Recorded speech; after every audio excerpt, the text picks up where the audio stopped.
Magandang gabi, Sir Bob. Share ko lang sana itong karanasan ko taong 2022 nang tumanggap ako ng booking mula sa isang customer sa isang hindi pamilyar na lugar. Doon ko naranasan ang nakakatakot na ibabahagi ko sa inyo at sa inyong mga listeners. Taga Pampanga po ako at yun din ang ruta ko kapag madalas na bumabiyahe bilang isang delivery rider. Tandang-tanda ko pa noon. Bandang alas 9 ng gabi nang maatanggap ako ng booking sa hindi pamilyar na lugar na una kong pupuntahan at natanggapan ng booking. Dahil naghahabol ako noon ng kita, ay pinatus ko na dahil sayang din ang kikitain ko. Pinuntahan ko yung lugar na yon kahit hindi pamilyar at bago sa akin. Mga ilang minuto lang daw ang layo sa akin base sa app na ginagamit ko. Nakadalasang tama naman ang sukat sa mga lugar na pinupuntahan ko. Napadpad ako sa isang liblib na lugar kung saan maraming puno at halos walang kabahayan. Nagtataka pa ako noon kasi napakadilim. Bakit ganoon ka ako? Sinundan ko na lang yung nakikita ko sa screen at pinuntahan yung lugar na nakalagay doon para sundin at para makuha ko na yung ipapadeliver sa akin. Nang maarating ako sa mismong naapin na location ay walang kabahay-bahay at ang dilim pa. Naisip ko na parang wala namang naatira sa lugar na yon. Binala kong tawagin yung nag-book at yung papadalhan nang biglang nawala sa screen ko yung details ng booking. Sinubukan kong tingnan yung details pero wala akong nakita. Nagulat ako noon kung guni-guni lang ba yung booking na yon at napadpad pa ako sa liblib na lugar. Ang sabi ko pa, hindi naman pwedeng mangyari yon. Biglang nawala sa app yung booking na yon. Napakamot na lang ako noon. Iniisip ko kung pagod lang ba ako ng mga oras na yon para mangyari sa akin yon. Pero sigurado akong hindi akong pwedeng magkamali na nag-book talaga yung customer na yon.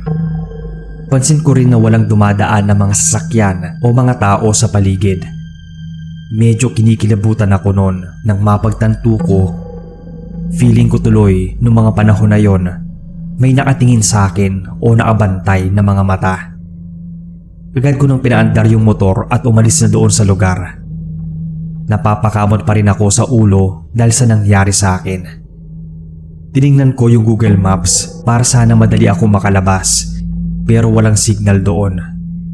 Minalas pa ako kasi na-close ko yung Google Maps ko kanina kaya hindi ko mabuksan at kailangan ng internet.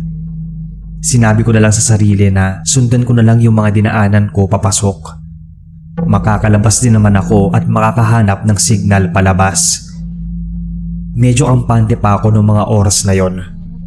Pero doon ako nagkamali. Lumipas na ang ilang minuto pero wala pa rin ako nakikitang palabas mula sa lugar na yon. Nagtataka na nga ako. Pinilit ko pang buksan yung Google Maps at Waze pero naglolo ko sila dahil wala ngang internet. Wala rin akong mapagtanungan kasi walang mga kabahayan doon at puno lang yung nasa paligid. Sobrang dilim pa. Yung ilaw na nga lang ng motor ko yung nagpapailaw sa lugar. Dahil kung wala yon, kadiliman lang talaga. Wala na akong nagawa. Pinilit ko na lang din bumiyahe at magbaka sakaling makalabas sa lugar na yon. Pero bigo ako. Sa pagkakataon na yon, may nakita akong naatayong lumang bahay sa loob ng liblib na kagubatan. Pero nakapatay yung ilaw at parang walang taong naatira. Gusto ko sanang i-check para magtanong pero nakadama ako ng kakaiba doon.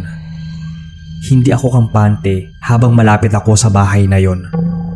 Nagsitaasan ang mga balahibo ko sa kaba. Muli kong pinaandar yung motor. Damang-dama ko na yung lamig ng simoy ng hangin dahil din siguro sa kilabot ko. Nakakainis lang doon kasi naliligaw na ako at hindi makalabas. Naisip ko ba nga na baka pinaglalaroan ako ng ibang elemento. Pinagpatuloy ko na lang yung pagmamaneho. Nang parang may napansin akong nakatayo mula doon sa madilim na parte na lugar kasi nailawan siya ng motor ko. Bala ko sana siyang tanungin. Pero nung tuluyan ako makalapit ay nawala ito na parang bula. Nagulat ako noon. Kumabog ng malakas yung dibdib ko. Napatingin pa ako noon sa paligid kasi feeling ko may taong nakatingin talaga sa akin. Yung para bang naabantay sila kung saan ako pupunta, pati yung mga galaw ko. Ganun ang pakiramdam ko. Pinatakbo ko ng mabilis yung motor at pilit na hinanap ang lugar palabas. Nang hindi na talaga ako makalabas, naisip ko yung kwentong babalik na rin ang suot na damit kapag hindi ka makalabas ng lugar o kapag naliligaw ka. Kaya ginawa ko, nagpark muna ako sa isang gilid. Kahit takot na takot at nanginginig pa, pilit kong nilalabanan yung pakiramdam na yon. Hinubad ko yung damit ko at binaliktad. Pagkahubad ko, biglang bumulaga sa hindi kalayuan ang babaeng nakatayo lang at nakaharap ang katawan sa akin na para bang pinagmamasdan ako. Kinabahan ako noon at nataranta kasi ang creepy talaga ng babaeng nakatayo lang doon at hindi gumagalaw. Binaliktad ko na yung damit at muling sinuot yon. Takot na ako noon kasi baka pagsuot ko ng damit, nasa harapan ko na siya.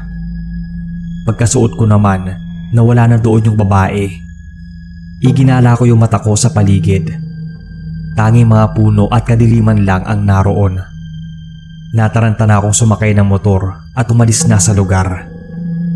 Sa pag-andar ko, nakita ko ang isang pamilyar na lugar.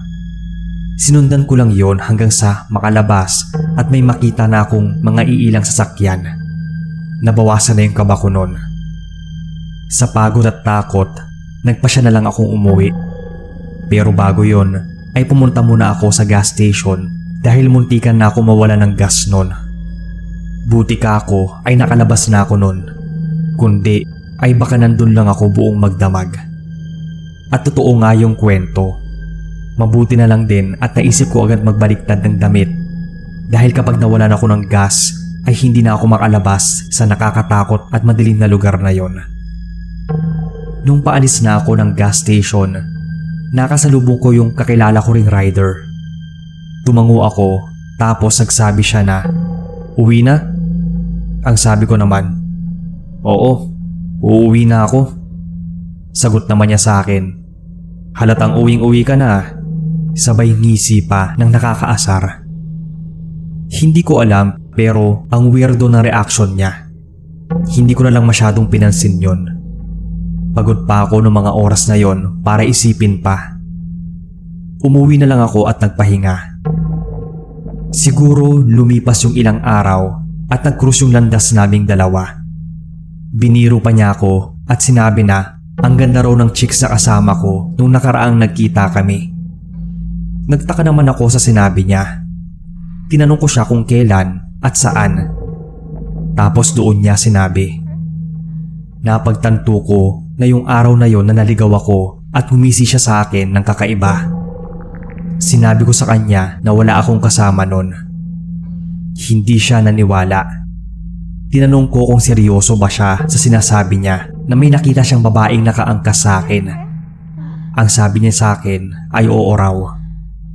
Napatulala na lang ako. Binalikan ko sa isip ko yung mismong gabing yon. Kaya pala pakiramdam ko ang bigat ng motor ko nung pauwi na. Akala ko dahil sa pagod. Yun pala, mukhang may sumama sa akin galing doon sa liblib na lugar. Nang makita niya yung ganoong reaksyon ko, ay tinanong niya ako. Doon ko na ikwento sa kanya yung mga nangyari sa akin nung gabing yon. Nagulat siya. Sabi niya, kaya pala kakaiba yung babaeng nakita niya. Kinilabutan ako nun. Kaya naman hindi na ako tumatanggap ng booking kapag hindi pamilyar sa akin yung lugar. Hindi na rin ako nagpapagabi masyado. Natuto na ako. Hanggang dito na lang ang kwento ko, Sir Bob. Sana po ay mapasama sa inyong channel at maraming salamat.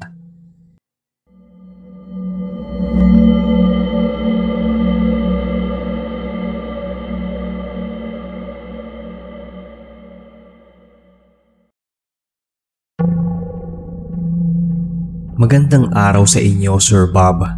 Ako po si Vince. Ikukwento ko lang sana itong nakakatakot na pangyayari nung naghihintay ako sa parcel ng ate kong mahilig umorder online. Last year lang to, taong 2023. Bagong lipat kami dito sa isang subdivision sa Cavite. Siguro wala pang 1 taon yon. 3 lang kami sa bahay. Si mama, si ate at ako. Nagtatrabaho kasi sa abroad si papa. Si mama at ate ay may trabaho na rin. Ako naman noon, isang 3rd year college student, kaya madalas ako sa bahay mag-isa o kaya lagi akong nauuna sa bahay. Isang Huwebes ng gabi yon. Ako lang yung nasa bahay dahil wala pa si ate at mama dahil mga nasa trabaho pa o baka nasa biyahe pa uwi. Tumawag sa akin si ate na meron daw siyang parcel na parating at binigay niya raw ang number ko sa rider para tawagan ako kung malapit na.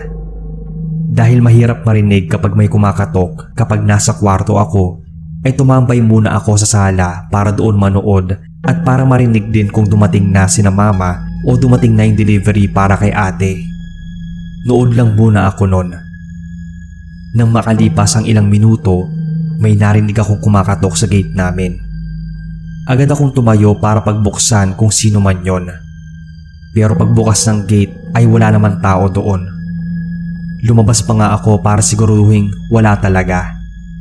Tiningnan ko yung labas pero wala ni isang tao. Wala ring katao-tao noon sa labas kasi kakaunti pa lang noon yung residente ng subdivision namin na halos kaagawa lang ang mga bahay. Napakamot na lang ako noon at naisip ko na baka nantitrip lang ng mga bata. Pumasok muna ako at nilak ang pinto. Nakaramdam na rin ako ng gutom kaya kumain muna. Maya-maya ay may narinig akong "Tao po, tao po" sa harap ng bahay namin. Inisip ko na baka yun na yung delivery ni ate.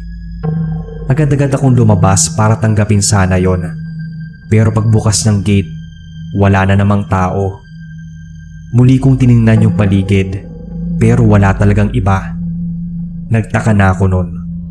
Doon na rin ako nagsimulang medyo kabahan dahil sa mga nangyayari.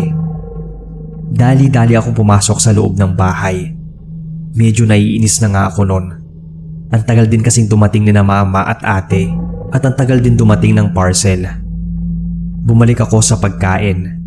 Tapos nakatingin ako sa bintana para abangan sina mama at ate. Habang kumakain, napansin ko na may lalaking dumaan. Tapos biglang may kumatok sa gate namin. Alam kong yun na yung parcel ni ate. Yun lang yung nasa isip ko nun. Tumakbo ako papunta sa gate para kunin yon. Pero sa pagtataka, wala na akong nakitang ibang tao.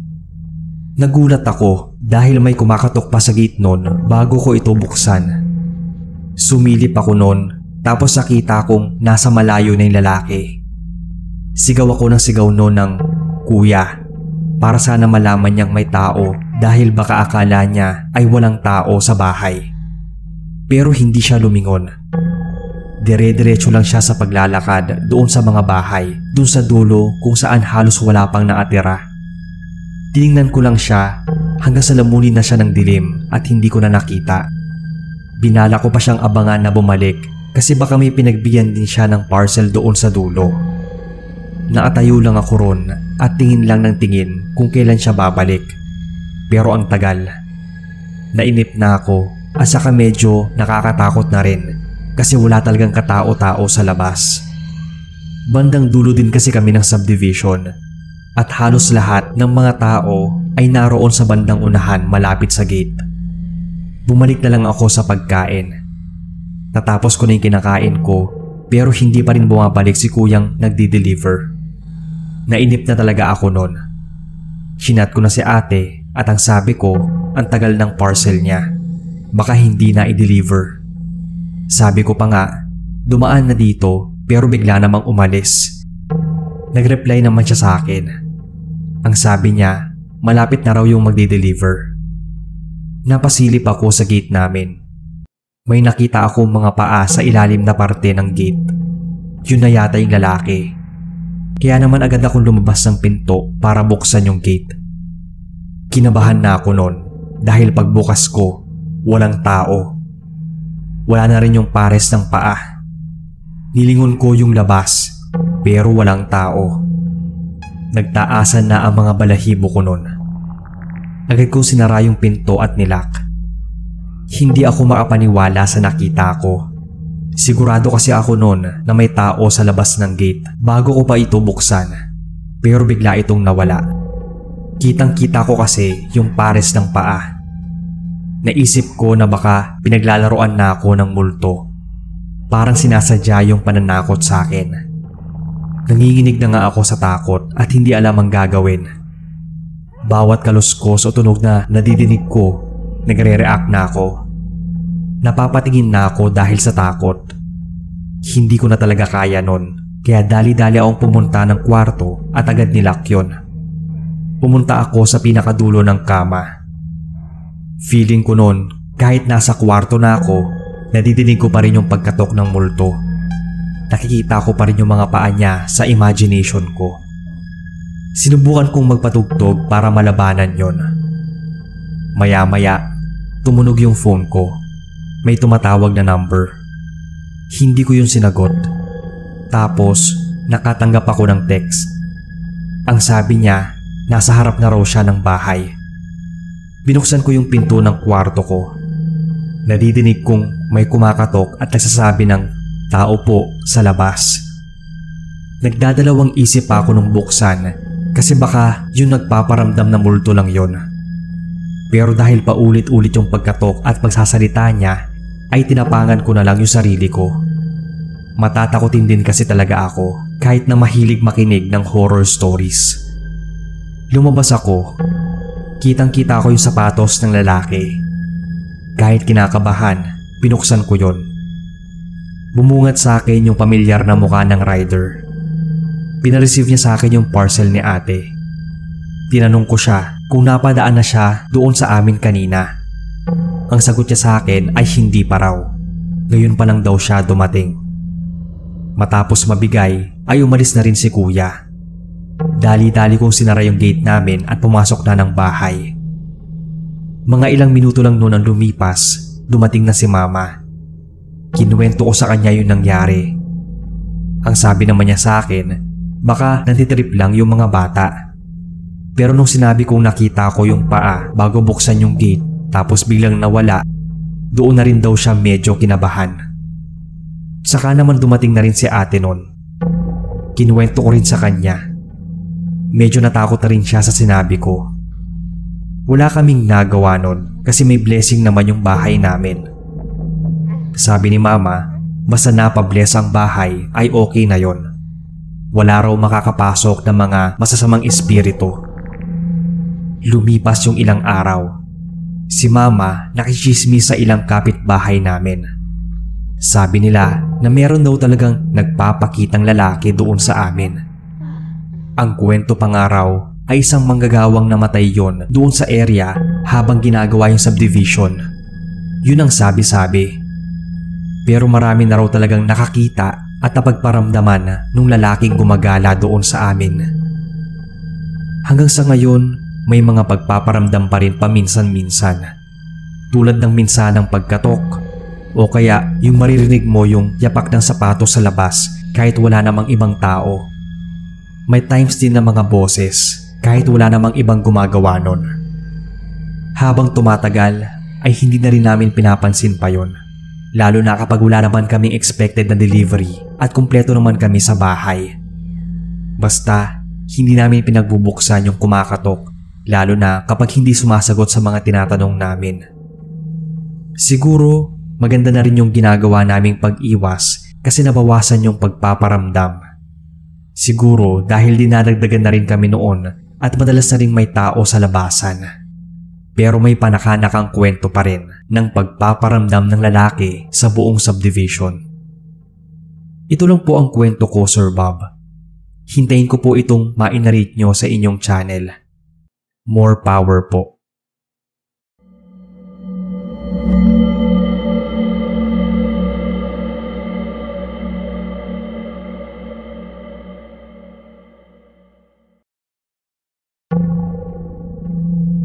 Magandang araw, boss. Ako si Benjo, isang delivery rider sa isang sikat na kumpanya. Gusto ko sanang magbahagi sa channel nyo itong naranasan ko habang nagdi-deliver ng mga parcel sa mga bahay-bahay. Nangyari to taong 2021 kung saan in demand talaga ang mga deliveries dahil halos lahat ay work from home at maraming umu-order online. Hindi ko nasasabihin yung lugar na pinagde-deliveran ko. Basta bandang Visayas to. Bali na-assign ako sa isang lugar kung saan doon ang toka ko. Usual naman yung trabaho ko. Kuha ng for deliveries at pagbibigay ng mga parcels sa mga tao. Medyo nakakapagod din minsan kasi yung mga tao grabe magpahintay. Tatawagan muna, ang tagal pa rin lumabas o pumunta. Yung iba naman na wala sa bahay ay hindi makontak o yung iba ay ang layo ng nakapin sa kanilang bahay. Ganon kadalasan yung nangyayari sa mga deliveries ko. Pero ang isa sa mga pinakaayaw kong pagdeliveran ay yung lugar na yon kung saan dadaan pa ako ng sementeryo para maapunta sa pagbibigyan ng parcel nila. Kasi sa tuwing dadaan ako, iba yung nararamdaman ko. Yung para bang kahit wala namang ibang tao ay maraming nakatingin sa akin. Pakiramdam ko may nakaabang sa bawat kanto nun.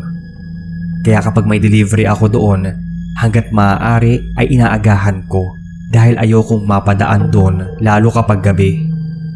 Pero may pagkakataon talaga na hindi maiiwasan na may mga araw na gabi ako napapadpad sa lugar na yon. Yung unang hindi magandang karanasan ko noon, bandang 6:00 pa lang yun ng gabi. May delivery ako noon. Naliligaw ako kasi hindi ko sigurado kung papasok ba doon sa loob ng sementeryo. Tinawagan ko yung customer. Tinuro niya sa akin yung daan papasok sa kanila. Sinunod ko naman siya hanggang sa mapadpad ako doon sa sementeryo. Makalagpas ron, nakita ko yung bahay ni ate. Natatawa pa nga siya sa akin kasi pawis na pawis ako. Ang sabi pa nga niya, "Kuya, ingat ha. May nagpapakita kasi dyan." Biro niya matapos kong ma-deliver sa kanya yung parcel. Naisip pa talaga niya akong takutin. Tumawa na lang ako sa biro ni ate. Pero hindi niya alam, natatakot na talaga ako noong mga oras na yon. May kakaiba kasi ako nararamdaman. Pinaandar ko na yung motor ko. Dinaanan ko yung sementeryo. Dire-diretso lang yung andar ko at kumakanta-kanta pa para panlaban sa takot. Nang biglang umistop na lang yung motor ko at namatay yung ilaw. Nagtaka ako noon sa biglaang pangyayari. Hindi ko alam kung bakit. Kinabahan na rin ako. Napadasal na lang talaga ako noon habang sinusubukang paandarin yung motor. Mabuti na nga lang at wala yung sira. Bigla lang nagloko noong mga oras na yon. Saktong-sakto pa na nasa loob ako ng isang sementeryo. Kung mamalasin nga naman. Nagtaasan yung mga balahibo ko. Kakaiba yung karanasan ko na yon. Yung feeling na parang hindi ako makakalabas ng buhay doon o kaya parang anumang oras may magpapakita sa akin o lalabas doon sa kanilang mga puntod para salubungin ako. Ganoon yata talaga yung papasok sa isip mo kapag nalagay ka sa ganoong sitwasyon. Wala namang nagpakita sa akin noong unang pagkakataon pero grabe yung takot ko. Sa mga sumunod kong deliveries, mga umaga na at hapon, medyo mas kaya pero kakaiba pa rin yung nadarama ko, lalo na kapag napapatingin ako sa paligid. Nung isang pagkakataon nga, bandang hapon yon, napadaan ako roon dahil may ilang deliveries. Papasok ako noon nang mapatingin sa bandang kanan. May nakita akong isang babaeng nakaupo at nakatingin lang sa akin. Mabilis lang yung pagsulyap ko pero iba na agad yung naramdaman ko kasi walang ibang tao roon maliban dun sa babaeng nakaupo at parang nakatambay lang. Matapos kong ma-deliver yung ilang parcels ay lumabas na ako noon. Medyo kinakabahan at binilisan ko na nga yung patakbo ng motor. Napatingin ako dun sa lugar kung nasaan yung babae pero wala na siya. Ang sabi ko, mabuti na lang. Sinimulan ko nang ikwento sa mga kapwa ko riders yung hindi magandang karanasan ko doon sa sementeryo. Ang sabi ng isa, ayaw na raw niyang mag-deliver doon kung pwede lang kasi may pagkakataon raw na may biglang batang dumadaan sa harapan niya habang nagmomotor. Muntikan na nga raw siyang sumemplang. Tapos nung papagalitan na raw niya yung bata dahil sa pagtakbo, ay bigla naman yung nawala. Kaya sabi niya sa akin na kahit gustong gusto na raw niyang lumabas at makaalis roon, huwag daw akong haharurot ng takbo kasi baka mapagtripan daw ako ng mga nakatirang multo doon. Yung isa naman naming tropang rider, ang sabi niya ay minsang gabi siyang nag-deliver doon. Meron daw sa kanyang sumisitsit ilang beses pero hindi niya pinansin kasi malamang multo daw yon. Meron pa nga daw na nagpakita yung babae sa kanya tapos bigla ring nawala. Ang lakas daw ng trip ng mga multo doon. Talagang pananakot ang hilig. May iba pa na mga nagkwento sa mga tropa kong riders. Mas lalo tuloy akong natakot sa mga sinabi nilang kwento. Pero wala naman kaming magagawa. Trabaho kasi yon at dun kami kumikita. Kaya kailangan namin gawin kahit na dumaan pa sa sementeryo para lang makapag-deliver. Yung sumunod na karanasan ko naman, mas matindi yung nangyari. Kasi may time nun na hindi kami magkaintindihan ni ate. Ang layo kasi ng naapi niyang location. Tapos ang sabi niya, doon na lang daw niya ako kitain sa may bungad ng sementeryo. Bali doon ako naghintay. Ang sabi naman ni ate, papunta na siya. Bumaba muna ako ng motor at nag-unat-unat. Hinanda ko na rin yung parcel na bibigay ko. Tapos, medyo ang tagal dumating ni ate. Nang may marinig akong pagsitsit. Bigla ko tuloy na alala yung kwento ng tropa kong rider. Kinikilabutan na ako noong mga oras na yon. Maya-maya, may narinig naman akong nagtatawanan ng mga bata. Nang marinig ko ang mga yon, mas tumindi yung takot ko. Nagtaasan talaga yung mga balahibo ko. Pinagpapawisan na rin ako kahit na malamig sa pakiramdam. Agad kong tinawagan si ate para tanungin kung nasaan na siya. Ang sabi niya ay malapit na raw. May nakita akong babae sa hindi kalayuan. Ang sabi ko baka yun na si ate. Nang biglang may tumawag sa akin sa kabila. Hindi pala si ate yung nakita ko. Napasulyap pa ako doon sa babaeng nakita ko. Andoon pa rin siya. Binigay ko na kay ate yung parcel niya. Tapos napansin ko na nakatingin din siya doon sa babae sa hindi kalayuan. Sinabi na lang niya sa akin na, "Ingat kuya." Pansin ko sa kanya yung kakaibang reaksyon ng muka. Parang nagets ko na yung ibig niyang sabihin. Feeling ko, nakita niya rin yung babae. At yung babaeng nakatayo doon, isa siguro sa mga multo na nasa sementeryo. Dali-dali na akong sumakay ng motor ko at dire-diretso lang ang pag-andar. Biglang nawala roon si ate. Pero bumilis ang tibok ng puso ko dahil sa nangyaring yon. Habang nagmamaneho, parang may sumasabay sa aking tao na tumatakbo rin. Hindi ko lang makita kasi nagmomotor ako. Pero parang nasa likuran ko siya. Mas lalo lang din akong kinabahan nang may marinig akong hagik-gik ng bata. Pinaharurot ko na yung takbo ng motor. Muntikan pa nga akong masemplang nung may madaanan akong lubak. Mabuti na lang at nakontrol ko ng maayos yung motor.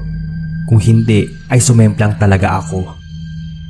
Doon ko muli naalala yung sinabi ng tropa ko na wag daw humarurot doon banda kasi mas lalong mapapahamak.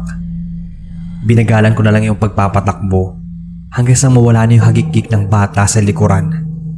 Hinayaan ko yung ganong takbo ng motor hanggang sa maarating na ako sa labasan. Ang bilis ng kabog ng puso ko noon na para akong nagmaraton. Nakahinga na lang talaga ako ng maluwag nang makalabas. Nung nakita ko na yung ibang mga tropa kong riders nung sumunod na araw, naikwento ko sa kanila yung experience ko. Sabi nila, alam daw ng mga multo kung sino yung tatakutin nila. Nararamdaman daw talaga nila yung mga madaling matakot at yun daw yung pagpapakiramdaman nila. Siguro ay ganun nga, kaya sa akin sila nagpapakita at nagpaparamdam dahil alam nila na maaapektuhan ako. Nung sumunod na mapadpad ako doon, nakibalita ako sa mga naatira doon malapit. Ang sabi nga nila, marami daw nagpapakita doon sa lugar. kahit nga sila minsan hindi komportabling dumaan doon. Sinabihan din nila ako na kung magdi-deliver ay mas magandang umaga dahil mas nakakatakot kapag gabi. Ang sabi ko naman sa kanila na minsan walang choice lalo kapag marami ang deliveries. Simula nung maranasan ko ang mga yon doon, hanggat maaari, priority na doon muna ako mag-deliver ng umaga o hapon. Pero may pagkakataon na minsan, gabi na ako nakakapag-deliver sa lugar na yon. Wala na rin akong magawa. Kailangan talagang ma-deliver yung mga parcels. Kahit hanggang noong mga sumunod na buwan at taon nung nagdi-deliver pa ako doon sa area, ay may nagpaparamdam pa rin. Natuto na lang din ako nung mas maging matapang, magpanggap na walang nakikita kahit nasa harapan o nasa gilid ko sila. Umasta ako na hindi natatakot kahit nagsisitayuan na yung mga balahibo ko. Siguro, nasanay na lang din ako ng mga sumunod kahit medyo may takot na nadarama. Ang sabi nila, siguro daw ay meron akong third eye kaya madali ko silang nakikita at nararamdaman. Hanggang dito na lang muna ang kwento ko, boss. May iba pa akong kwento pero sa ibang lugar naman. Maraming salamat at sana maisama nyo to sa inyong i-upload.